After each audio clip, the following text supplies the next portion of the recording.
Voice, आपकी सोच, आपकी आवाज।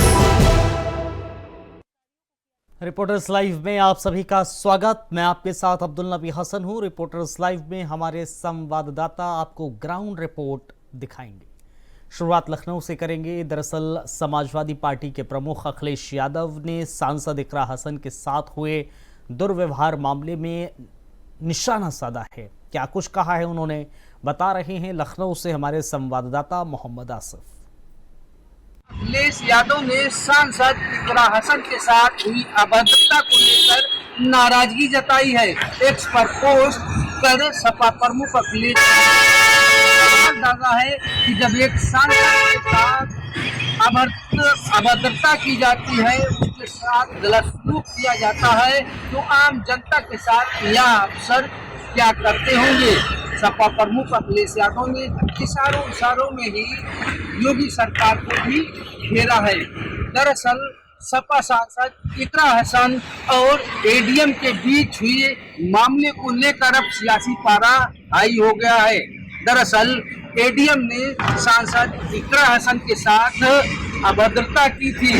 आरोप यह भी है कि सांसद इकरा हसन को गेट आउट तक भी कह डाला गया था। इसके बाद सियासी उफान यूपी भर में देखने को मिल रहा है। सपा प्रमुख अखिलेश यादव ने एक्स पर पोस्ट किया और सवाल दागा कि सांसद इकरा हसन के साथ अभद्रता की जा सकती है, तो आम जनता के साथ इन अफसरों का सलूक क्या रहता होगा।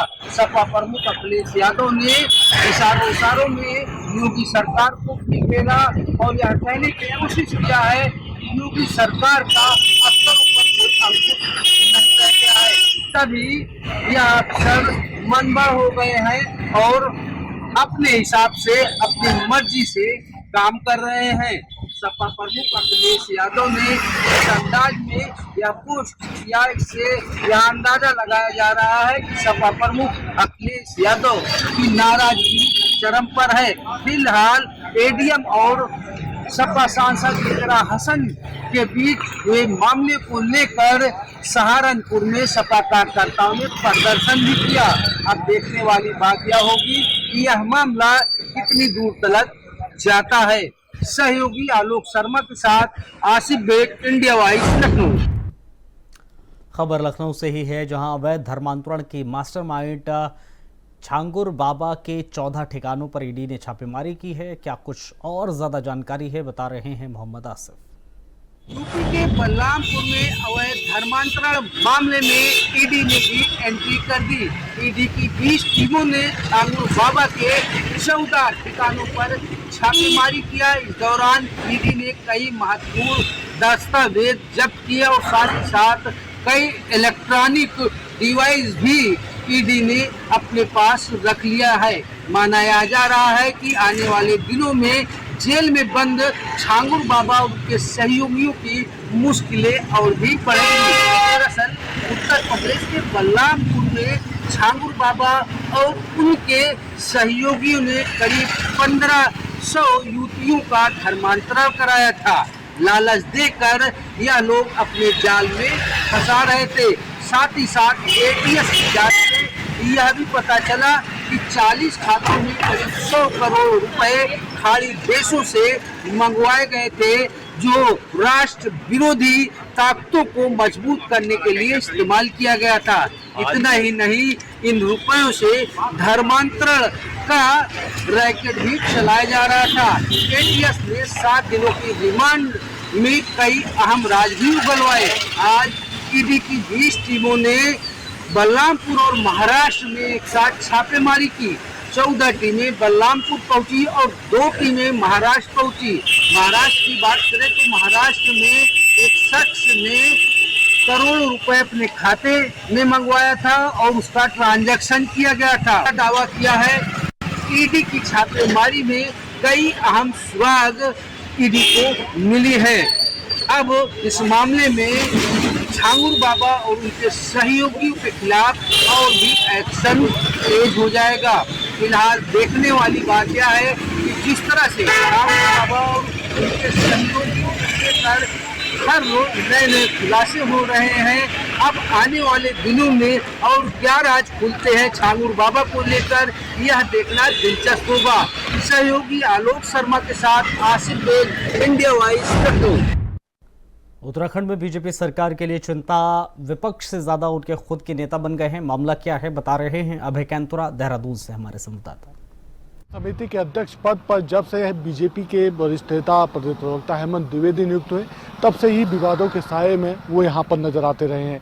कभी उनके पुराने विवाद जब वो राज्य मंत्री हुआ करते थे तब के विवाद सामने आए, और अब ये नया विवाद उनके साथ जुड़ चुका है कि बीकेडीसी अध्यक्ष पद पर रहते हुए उन्होंने इस मानसून सीजन में केदारनाथ में हेलीकॉप्टर सेवा का प्रयोग यहाँ पर लिया है, जो सीधे तौर पर ये कह सकते हैं कि नियमों के विरुद्ध है, क्योंकि वर्तमान में मानसून सीजन में केदारनाथ धाम के लिए किसी भी प्रकार से कोई हेली सेवा संचालित नहीं हो रही है। सरकार की तरफ से भी हेली सेवाओं को बंद रखने का निर्णय यहाँ पर लिया गया था, और मानसून के खत्म होने के बाद पुनः हेली सेवाओं को शुरू करने निर्णय यहाँ पर लिया गया था। लेकिन जिस तरीके से सावन के महीने में बीकेडीसी अध्यक्ष की तरफ से इस हेली सेवा का उपयोग यहाँ पर किया गया, और ये कह सकते हैं कि अपने पद पर रहते हुए जिस तरीके से उन्होंने सत्ता में हनक में रहते हुए इस चीज़ों का इस्तेमाल यहाँ पर किया, वो अब सियासी मुद्दा बनता हुआ नजर आ रहा है। बीजेपी सफाई देने में जुटी हुई है, लेकिन कांग्रेस पार्टी से बड़ा इशू बनाने यानी बड़ा मुद्दा बनाने का काम यहाँ पर कर रही है। सरकार से जवाब तलब कर रही है कि आखिर उनके जो राज्य मंत्री हैं, दायित्वधारी हैं, वो किस तरीके से सत्ता का दुरुपयोग यहाँ पर कर रहे हैं। और ये कहा जा सकता है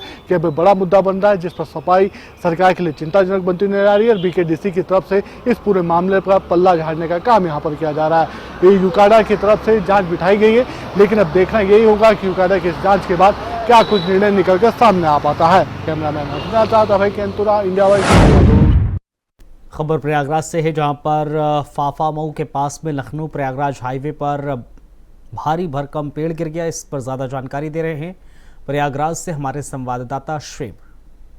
प्रयागराज में पहले गंगा और यमुना के जलस्तर बढ़ने के बाद कीमत बढ़ी है। खासतौर से जो तटीय इलाके के लोग हैं उनके घरों तक पानी पहुंच चुका है। तो वहीं दूसरी ओर अब पिछले 24 घंटे से हो रही लगातार बारिश की वजह से जनजीवन पूरी तरीके से प्रभावित हुआ है। कई जगहों पर जो पेड़ हैं उनकी टहनियाँ गिरी हैं। संगम नगरी प्रयागराज के शहरी इलाके में ही एक स्थान पर पेड़ की टहनी गिरने से उसकी चपेट में आकर के एक राहगीर की मौत भी हो गई। इसी तरह कई जगहों पर इस तरह से पेड़ गिरे हैं। तो कह सकते हैं कि जिस तरह से मौसम ने एकदम करवट बदली है, लगातार रुक रुक कर बारिश हो रही है, उससे जनजीवन पर पूरा असर पड़ा है। लोगों की जो दिनचर्या है उसमें बदलाव आया है। उसी के साथ साथ जो तटीय इलाके हैं जहां पहले ही गंगा और यमुना के जलस्तर बढ़ने के बाद से ये मुसीबत बढ़ी थी, वहां परेशानियां और बढ़ चुकी हैं। फिलहाल जो मौसम विभाग है उसका अनुमान है कि आने वाले कुछ दिनों तक इस तरह के हालात रहेंगे। फिलहाल अभी भी जब हम आपसे बात कर रहे हैं तो बारिश हो रही है, और ये अनुमान लगाया जा रहा है कि अगले कुछ घंटों तक इस तरह की बारिश देखने को मिलेगी। अब इस बीच में प्रशासन भी मुस्तैद है और तमाम उन स्थानों पर निगाह बनाए हुए जहां पर जलस्तर बढ़ने की वजह से पानी आ गया है, वहीं जहां पर भी पेड़ गिरने की वजह से रास्ते अवरुद्ध है उसको सही किया जा रहा है। तो उम्मीद की जा रही है कि मौसम जब सुधरेगा तो हालात पटरी पर फिर आएंगे, लेकिन फिलहाल अभी कुछ दिनों तक लोगों के लिए जरूर दिक्कतें आ रही हैं। तो अभी इंडिया वाइज खबर वाराणसी से है, जहां पर गंगा के जलस्तर बढ़ने से खतरे के निशान के करीब पहुंच गया है। खबर पर विस्तार से जानकारी दे रहे हैं वाराणसी से हमारे संवाददाता धर्मेंद्र। क्षेत्रों में लगातार भारी बरसात को लेकर के गंगा पूरे उफान पे है। काशी में भी गंगा के रफ्तार उफान बढ़ते हुए लगातार दिखाई दे रहे हैं। खतरे के निशान के बिल्कुल करीब गंगा पहुंचने वाली है, जिसको देखते हुए तमाम बाढ़ की स्थिति बनी हुई दिखाई पड़ रही है। तमाम संपर्क मार्ग काशी के 84 घाटों का संपर्क मार्ग पूरी तरह टूट चुका है, और साथ ही तमाम ऐसे मंदिर जो हैं जो पानी में पूरे बाकायदे बढ़ने से पानी में पूरी तरह डूब चुके हैं। हालांकि वाराणसी के एनडीआरएफ टीम और जल पुलिस पूरी तरह मुस्तैद हो चुकी है। काशी के घाटों में नाव को चलाने पर पूरी तरह प्रतिबंध लगा दिया गया है। तमाम पानी के बहाव काफ़ी तेज दिखाई दे रहे हैं। अब बाढ़ नज़दीकी तटीय क्षेत्र में बाढ़ आने की भी आशंका जताई जा रही है, जिसको लेकर एनडीआरएफ टीम और जल पुलिस लगातार भ्रमण कर रही है। तमाम नाविकों को जो है चेतावनी दी जा रही है, किसी भी तरह के काफ़ी बहाव को देखते हुए किसी तरह का कोई नौकायान न किया जाए, काशी के 84 घाट पूरी तरह जलमग्न है। काशी के घाटों के जलमग्न होने के साथ ही काशी में बाढ़ आने की स्थिति जो है मंडराती हुई दिखाई पड़ रही है। हालांकि जिला प्रशासन पूरी तरह मुस्तैद हो चुका है। इन तमाम परिस्थितियों को देखते हुए जिला प्रशासन पूरी तरह अलर्ट मोड में है और तमाम तटीय क्षेत्रों पर बाढ़ आने की संभावना जहां जताई जा रही है वहां लोगों को बाकायदे चेतावनी दी जा रही है। वहाँ से धर्मेंद्र पांडे। 13 जुलाई को लखनऊ में एक ऐसी वारदात हुई जिसने लखनऊ सहित पूरे देश को झकझोर कर रख दिया। क्या है पूरा मामला, बता रहे हैं लखनऊ से संवाददाता पुनीत मोहन। जुलाई 2025 को उत्तर प्रदेश की राजधानी लखनऊ में एक ऐसा कांड हुआ जिसने पूरे देश को झकझोर कर रख दिया। इस वक्त हम कैसरबाग थाना अंतर्गत खंडारी बाजार में खड़े हैं। ये एक अपार्टमेंट है। 13 जुलाई की रात में यहाँ रहने वाली रोशनी ने अपने प्रेमी उदित जायसवाल के साथ मिलकर के अपनी 5 साल की मासूम बेटी को बेरहमी से मार डाला। पहले उसके पेट पर पैर रखा गया, उसका मुंह दबाया गया और तब तक मुंह दबाए रखा जब तक उसकी सांसें उखड़ नहीं गई। यह अपार्टमेंट आपको मैं अपने कैमरा पर्सन से कहूंगा कि दिखाने का कष्ट करें। आप 4th फ्लोर पर देखिए जहां पर आपको एक ब्लैंकेट दिखाई देगा। यही अपार्टमेंट है रोशनी का। 13 जुलाई की रात में उदित के साथ वो थी और उसकी बच्ची ने आपत्तिजनक हालत में रोशनी और उदित को देखा, इसका विरोध किया। उसके बाद रोशनी ने अपनी बच्ची की हत्या कर दी। 14 जुलाई को रोशनी खुद पुलिस के पास जाती है और अपने पति जिससे उसका तलाक का मैटर चल रहा है उसको इस पूरे मामले में फंसाने का प्रयास करती है। पुलिस को बताती है कि उसका पति इस फ्लैट पर आता जाता रहता था, वो बाहर गई थी और उसके बच्ची की उसके पति ने हत्या कर दी है। लेकिन पुलिस जब यहाँ पहुंचती है तो सबसे बदबू आ रही थी। मोबाइल लोकेशंस इत्यादि की जांच की जाती है और पुलिस को रोशनी की बताई कहानी पर शक होता है। कड़ाई से पूछताछ में रोशनी कबूल करती है कि उसने और उदित ने अपनी 5 साल की बेटी की हत्या करी है। ये लोग यहीं नहीं रुके, हत्या के बाद शव 36 घंटे तक यहाँ रहा। उसके बाद शराब पी गई, ड्रग्स लिए गए, फिजिकल रिलेशन बनाए गए। इस घटना ने लखनऊ सहित पूरे देश को झकझोर कर रख दिया है। बात सिर्फ कानून की नहीं है, बात इंसानियत की है। एक बच्चा जो अपने आप को सबसे ज़्यादा सेफ माँ की गोद में समझता है, जब वही माँ अपने प्रेमी के साथ मिल करके उस बच्चे की हत्या कर दे तो कहीं ना कहीं बच्ची की चीखें आज भी इन अपार्टमेंट की दीवारों में आपको सुनाई देंगी। जिसने भी इस घटना को सुना वो स्तब्ध रह गया, सोचता रह गया कि आखिर एक माँ अपनी बच्ची के साथ ऐसा कैसे कर सकती है। वीडियो जर्नलिस्ट हमजा अहमद मंसूरी के साथ पुनीत मोहन, इंडिया वॉइस, लखनऊ। खबर राजनांद गांव से है जहां पर नशीली दवाइयों के साथ 3 लोग पकड़े गए हैं। इस पर ज़्यादा जानकारी दे रहे हैं हमारे संवाददाता राजनांद गांव से श्रीकांत दास। राजनांदगांव पुलिस को एक बड़ी सफलता मिली है। आपको बताया चले कि नशे के कारोबार करने वाले युवाओं को नशे के आदी बनाने वाले 2 लोगों को 2 दिन पहले ही राजनांदगांव पुलिस और साइबर सेल की टीम ने गिरफ्तार किया और उनसे जब पूछताछ की गई तो उनके द्वारा उड़ीसा से नशीली दवाओं का सप्लाई का भांडाफोड़ हुआ। पुलिस ने टीम बना करके जब उड़ीसा के काटी भांजा इलाके में दबिश दी तो वहां से 3 आरोपियों को नांदगांव पुलिस ने गिरफ्तार किया है, जिसमें विष्णु हाथी, पूर्णचंद मेहर और राहुल तांडी को गिरफ्तार किया, जहां से उनके पास से 20 पत्ता नशीली टैबलेट नाइट्रोटेन की जब्त की है। आपको पता चले कि लगातार छत्तीसगढ़ में नशीली दवाओं का कारोबार जहां फल फूल रहा है, वहीं पर छत्तीसगढ़ की पुलिस भी उनके नेटवर्क को ध्वस्त करने में लगी हुई है। पुलिस के द्वारा जब उनसे व्यापक रूप से पूछताछ की गई तो उनके द्वारा बताया गया कि सिर्फ राजनांदगांव ही नहीं और ये सप्लाई का चेन लगभग काफी लंबे समय से चल रहा है। नांदगांव पुलिस अब लगातार उनसे पूछताछ हिरासत में लेकर के कर रही है। अब देखना होगा कि आने वाले समय में और कहां पर इनके नेटवर्क को पुलिस ध्वस्त करती है। मैं श्रीकांत दास, छत्तीसगढ़, रायपुर। उत्तराखंड के पंचायत चुनाव इस बार युवाओं की सक्रिय भागीदारी का प्रतीक बन गए हैं। इस खबर पर ज्यादा जानकारी दे रहे हैं देहरादून से हमारे संवाददाता हितेश त्यागी। की प्राथमिक पाठशाला बन रहा है उत्तराखंड का पंचायत चुनाव। जी हां, जहां अक्सर प्रधानी के चुनाव में, पंचायत के चुनाव में कई ऐसे चेहरे देखने को मिलते थे जिनका अनुभव काफी सारा हुआ करता था, लेकिन इस बार उत्तराखंड के पंचायती चुनाव में युवा थोक के भाव सामने आ रहे हैं। उनका जो अनुभव है, उनका जो कहना है कि इस बार युवा राजनीति काम करेगी। उनके अपने अलग सपने हैं, वो विकास की बात करते हैं, वो अपने मुद्दों की बात करते हैं। तो कहीं ना कहीं जो जिस तरीके से छात्र राजनीति में काम करे, जो छात्र संघ के अध्यक्ष हुआ करते थे, जो कहीं पैनल में चुनाव लड़ते थे और अन्य जो छात्र संघ के जो नेता हुआ होते थे, इस बार वो पंचायत चुनाव में जमकर हिस्सा ले रहे हैं। कोई भाजपा समर्थित कार्यकर्ता है तो कोई कांग्रेस की तरफ से आ रहे हैं, क्योंकि देखने वाली बात यह है कि जिस तरीके से अमूमन जो छात्र राजनीति के जो नेता हैं वो बहुत कम इस तरह के चुनाव में देखने को मिलते थे, लेकिन इस बार इस पंचायत चुनाव में इस तरह के युवाओं का सामने आना और कहीं ना कहीं एक बदलाव की बात करना, विकास की बात करना, शिक्षा की बात करना और कई ऐसे मुद्दे हैं जो स्वास्थ्य को लेकर है, बड़े बुजुर्गों को लेकर है, तो कहीं ना कहीं एक अलग परिणाम, एक अलग चीजें यहाँ पर देखने को मिल सकती है। कैमरा पर्सन हर्ष उनियाल के साथ हितेश त्यागी, इंडिया न्यूज़, देहरादून। खबर राजनगर से है। यहां पर कस्तूरबा गांधी विद्यालय की छात्राओं के स्वास्थ्य जांच के लिए स्वास्थ्य शिविर लगाया गया है। इस खबर पर ज्यादा जानकारी दे रहे हैं सरायकेला से हमारे संवाददाता रविकांत गोप। राजनगर कस्तूरबा गांधी बालिका विद्यालय में कुछ दिनों से ये लगातार सूचना मिल रही थी कि वहाँ जो भी बच्चियाँ पढ़ रही है वे बीमार हो रहे हैं। तरह तरह की शिकायत, ज़्यादातर सर दर्द, पेट दर्द और ऐसा भी सुनने को मिला कि कुछ बच्चों के जो है शरीर टानने की शिकायत मिल रही थी। ऐसे में कस्तूरबा गांधी बालिका विद्यालय की वार्डन ने सभी उन बच्चों को स्वास्थ्य केंद्र पहुंचाया जिनकी तबीयत खराब थी, लेकिन आज वार्डन के द्वारा स्वास्थ्य विभाग को जैसे ही इसकी सूचना दी, स्वास्थ्य विभाग के पदाधिकारी ने अपनी टीम को भेजा और सभी बच्चों के इलाज के लिए शिविर लगाया। और शिविर में कई ऐसे बच्चे पाए गए जिनके जो है सर दर्द और पेट दर्द और तरह तरह के स्किन डिसीज की भी जो है समस्याएं दिख रही थी।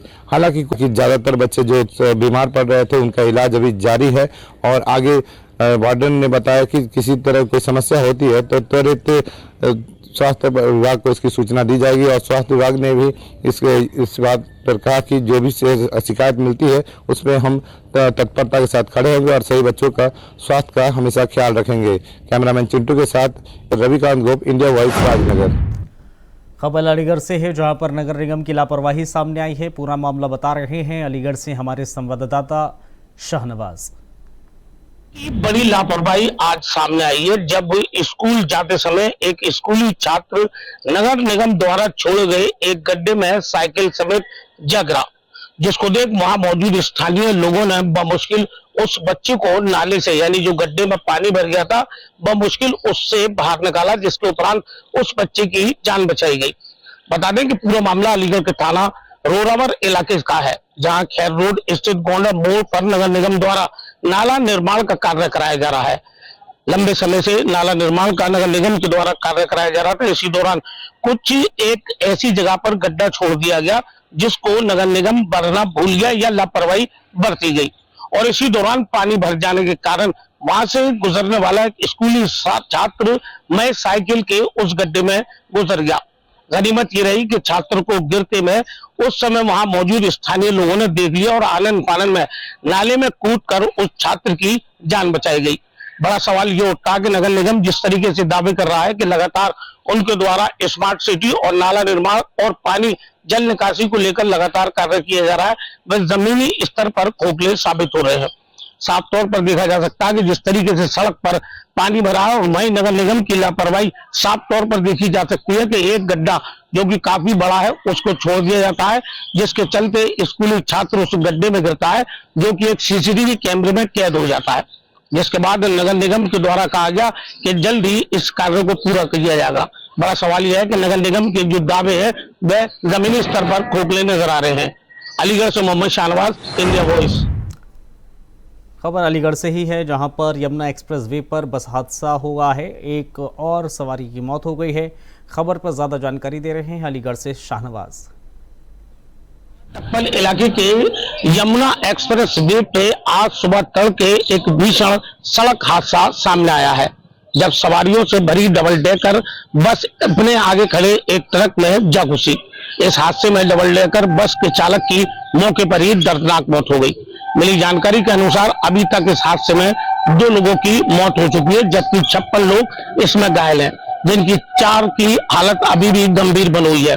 बता दें कि इन सभी घायलों को CSC टप्पल, कैलाश हॉस्पिटल और अलीगढ़ के higher centre Jain medical college में भर्ती कराया गया है, जहां उन सभी का उपचार चल रहा है।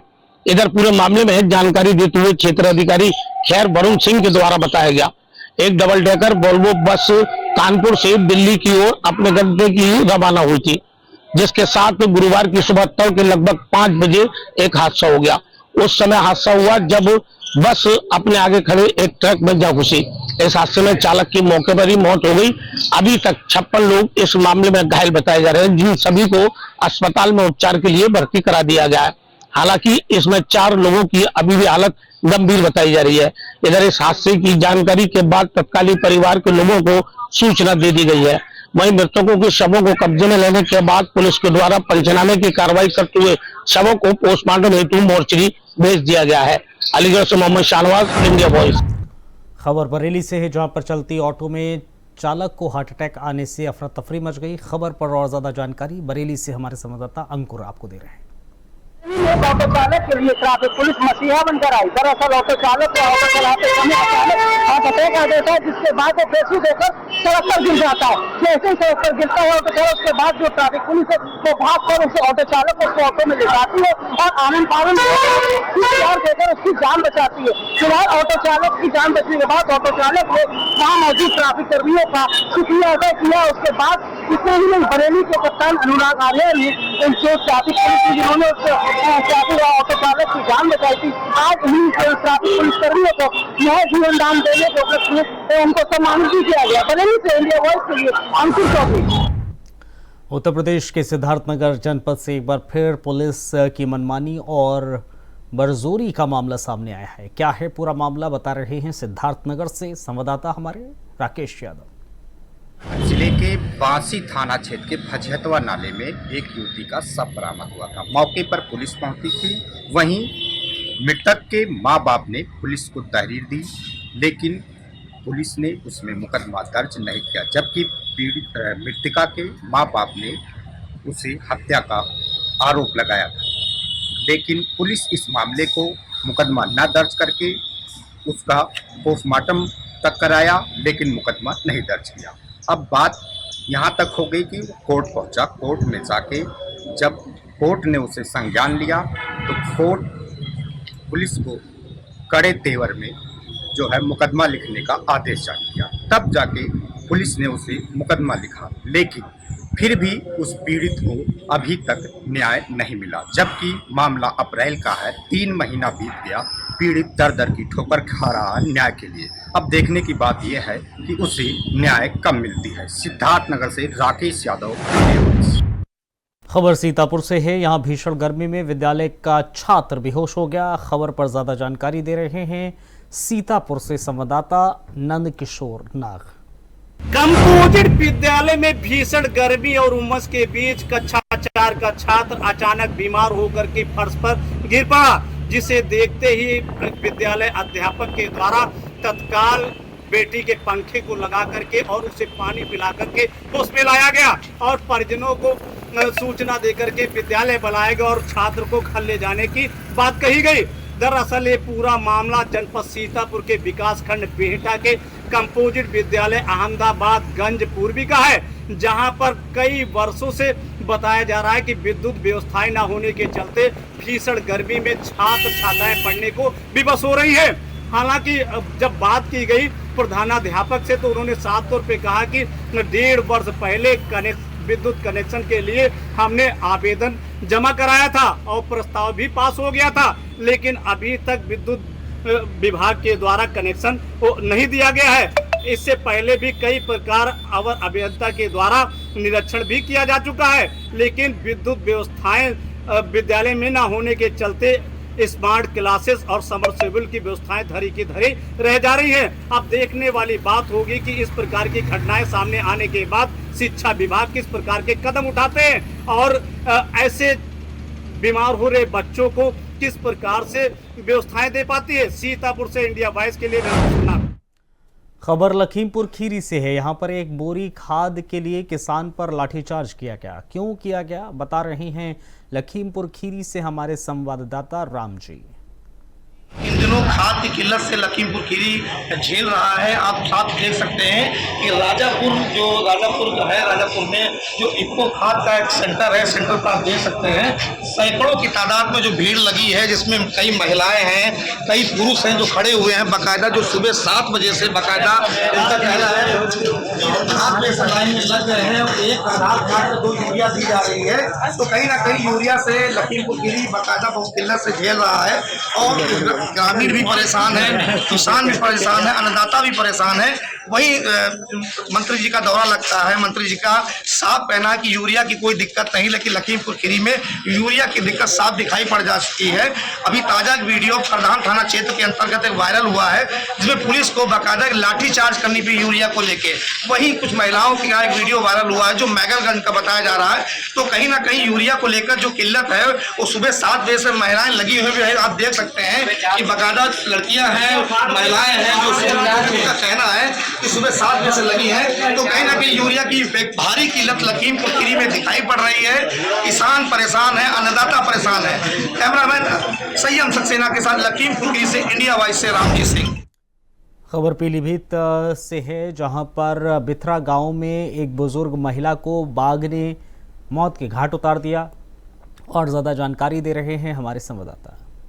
आतंक जारी है, जैसे कि आपको बता दें पूरे पीलीभीत हर तहसील में बाघ का आतंक नजर आ रहा है। और वहीं अगर बात करें न्यूरिया थाने के बिथरा गांव में एक आज महिला को अपना बाघ ने निवाला बना लिया है। वहीं कुछ दिन पूर्व एक 45 वर्षीय व्यक्ति को अपना निवाला बनाया था। वहीं आज एक महिला और एक युवक को अपना निवाला बनाया। फिलहाल अभी एक युवक की हालत गंभीर रूप से घायल है और वन विभाग के द्वारा बड़ी लापरवाही भी बरती जा रही है, क्योंकि आए दिन बाघ के द्वारा हमले पे हमले होते चले जा रहे हैं, लेकिन वन विभाग की आंखें नहीं खुल रही हैं। अगर पीलीभीत के पूरे पीलीभीत टाइगर रिजर्व में हर जगह बाघ का आतंक जारी है। शेरपुर पूर्णपुर के क्षेत्र शेरपुर में भी बाघ कई जगह नजर आया है, लेकिन वन विभाग के द्वारा अनदेखी की जा रही है बराबर, क्योंकि आए दिन जनमानस के ऊपर बाघ के द्वारा हमले किए जा रहे हैं और जनहानि पहुंचाई जा रही है। फिर भी वन विभाग अपनी हरकतों से बाज न आने के कारण बाघ को छुट्टा छोड़ रखा है। बिल्कुल जंगलों में नहीं रेस्क्यू किया जा रहा है और गांव के आबादी क्षेत्र में बाघ जाकर के जो है कि जनमानस पर हानि पहुंचाते रहते हैं। वहीं न्यूरिया क्षेत्र में 3 घटनाएं घटने के बाद में अभी तक जो बाघ पकड़ा नहीं गया है। फिलहाल देखना अब ये होगा कि बाघ के द्वारा और जनहानि का मामला सामने आता है या बाघ को पकड़ा जाता है। जब तक के लिए देखते रहें इंडिया वॉइस, अमित पाल कैमरामैन। बुलेटिन में फिलहाल इतना ही, इजाजत दीजिए, नमस्कार।